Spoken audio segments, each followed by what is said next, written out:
Hey guys, this is Sean with Griffin RC Planes.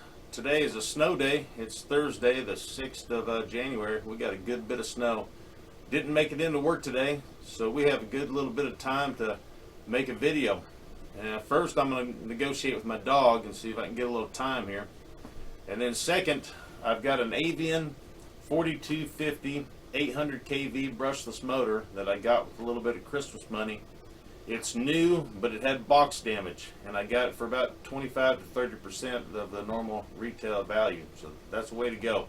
You know, these things are protected with lots of foam inside, and dropping the box is not going to hurt the motor at all. So if you ever come across a deal like that, you know, jump on it if it's something that you're after.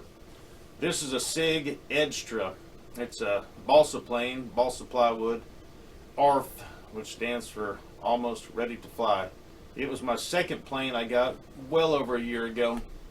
I've only flown it a handful of times, and I really don't want to make it an everyday flyer just because it's so pretty, and I would just hate to crash it.